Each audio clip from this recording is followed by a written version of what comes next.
इस वक्त आप देख रहे हैं रोशन टीवी इंटरनेशनल। मैं हूं नसीर, जर्मनी के स्टूडियो से। नाजरीन, मलेशिया से हमने एक प्रोग्राम किया।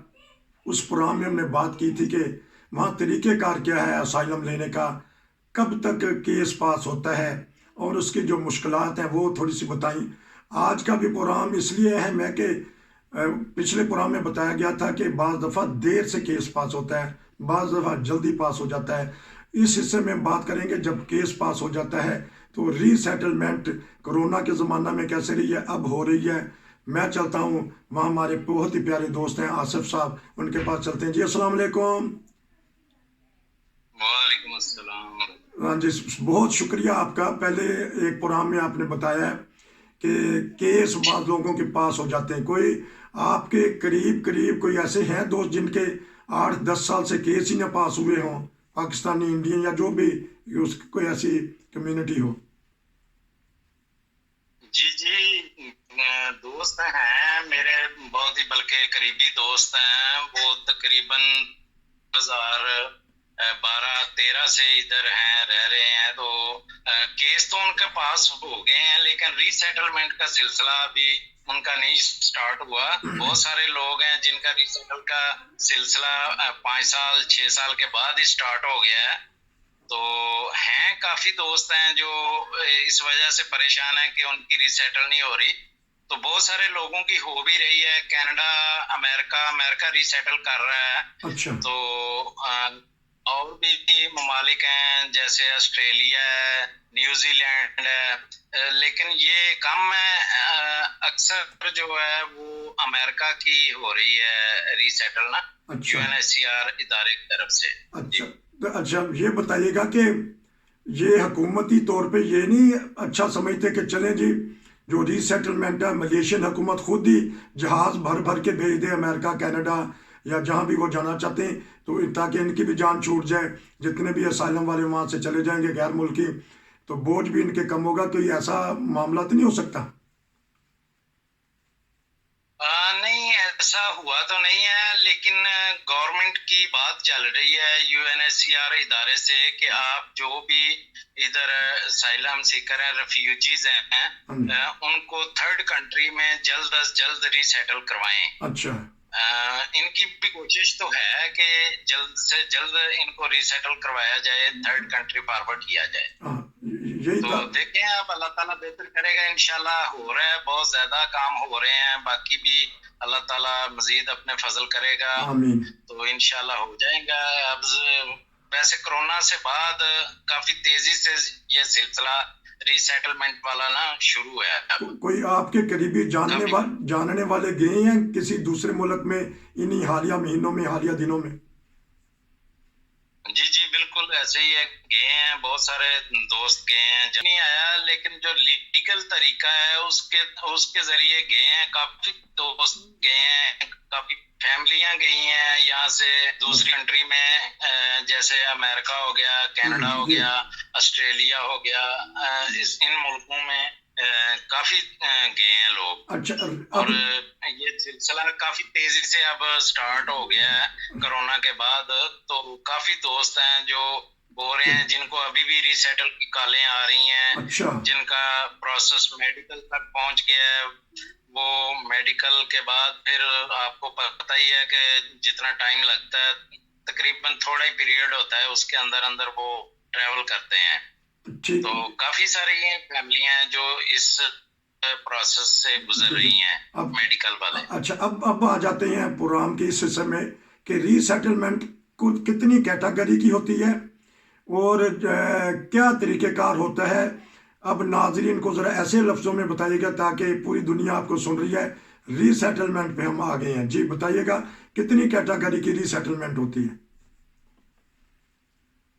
ये कैटेगरी तो काफी है, लेकिन मुझे जो इल्म है वो 2-3 ही है। कि एक तो ये जो इदारा है खुद रिसेटल करता है, इनकी फाइल आगे कंट्री को फॉरवर्ड करता है, तो वो उनको कहते हैं कि ठीक है, हम इनको इधर अपनी कंट्री में रीसेटल करें। तो एक तो ये एक प्राइवेट स्पॉन्सरशिप है जो दो किस्म की है जिनका मुझे पता है।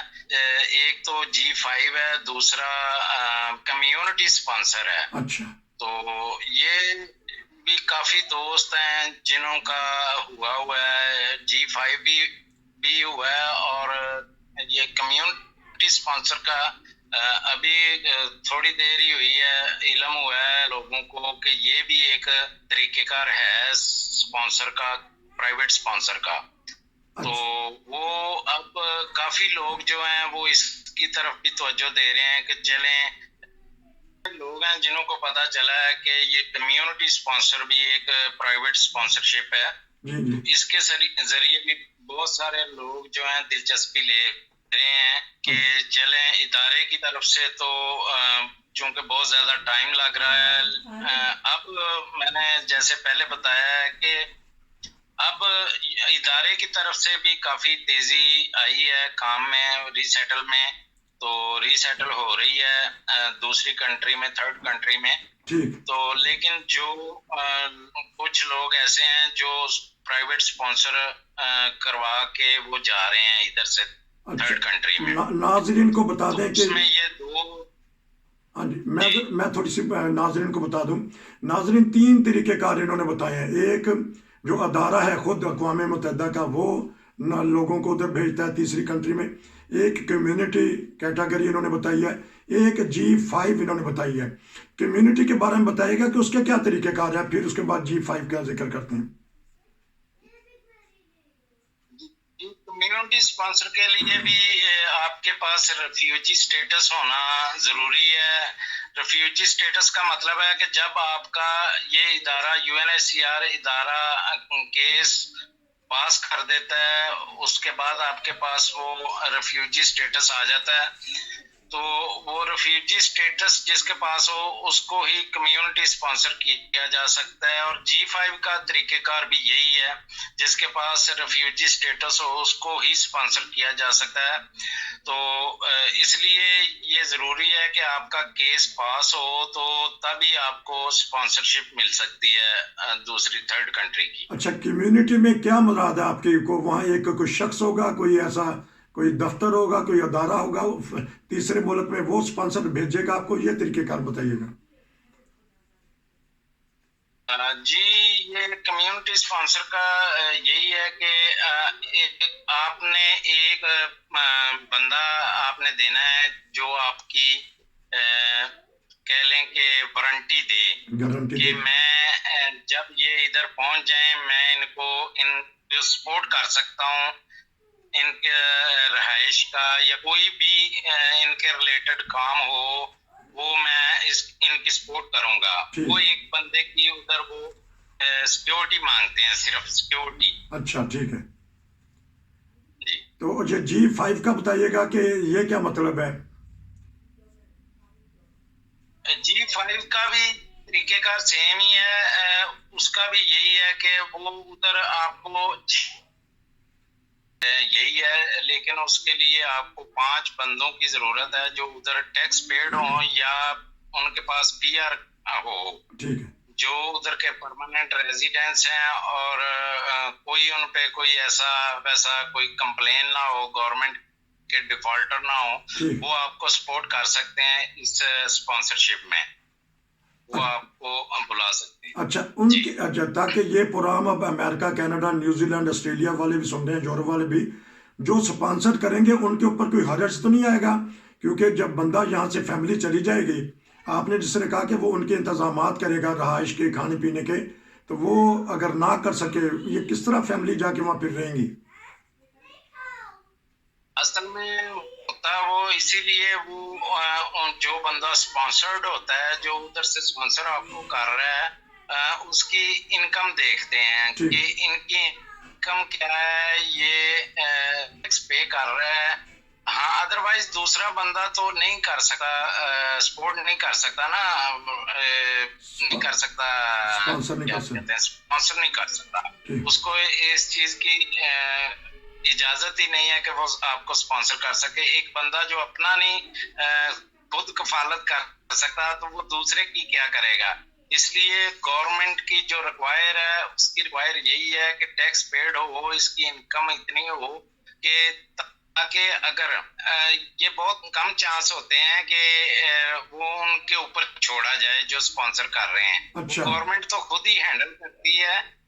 ये इसलिए है कि कोई थोड़ा बहुत अल्लाह ना करे कोई परेशानी का सामना करना पड़े तो वो सपोर्ट कर सकें। ठीक ये है। इसलिए आज क्योंकि ये हिस्सा भी ज़्यादा लंबा हो गया है, क्या कहना चाहेंगे जो स्पॉन्सर कर सकते हैं, वहाँ लोग रीसेटलमेंट को इंतज़ार कर रहे हैं मलेशिया में बास, तो जो हम बाहर हैं जो कर सकते हैं उनको क्या पैगाम देना चाहेंगे कि इसमें क्या फ़ायदा है, क्या नुकसान है? कुछ कहना चाहेंगे कि बहुत सारी फैमिलियाँ मलेशिया में रीसेटलमेंट का इंतज़ार कर रही हैं कागजात का। जी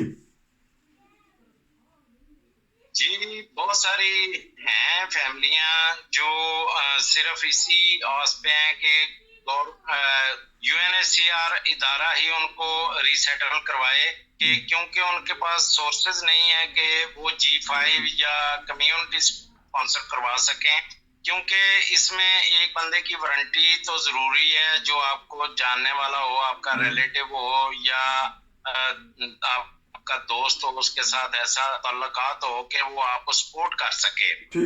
तो मेरा ये पैगाम है कि जो दोस्त इन कंट्रियों में है, अमेरिका या अमेरिका से तो नहीं हो रहा, ये G5 है जो या कम्युनिटी स्पॉन्सर है, ये कनाडा से ही हो रहा है। तो मैं ये कहूंगा कि जिनके अजीजो अकारब इधर मलेशिया में हैं और दूसरे उनके जो कनाडा में बैठे हैं, वो उनको अगर उनकी इस तरीके से मदद कर सकते हैं तो वो जरूर करें।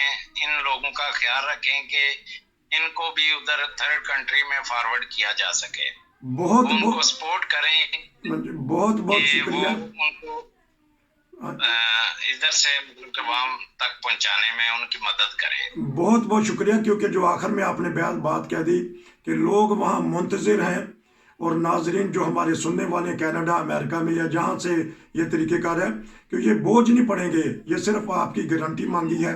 जो वहाँ के टैक्स पेड हैं, काम करते हैं, बुला सकते हैं, वहाँ मलेशिया में रीसेटलमेंट के लोग मुंतज़िर हैं, उनको बुलाइएगा, अपनी तरक्की में उनको भी शामिल कीजिएगा।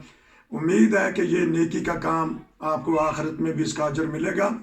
तो अगर जहाँ तक ये हमारी नेशनल रोशन इंटरनेशनल चैनल की आवाज़ जाती है आप तक, हमारी कोशिश होती है मलेशिया से या किसी भी मुल्क से ऐसे मसाइल को छेड़ा जाए जहाँ किसी का फ़ायदा हो जाए।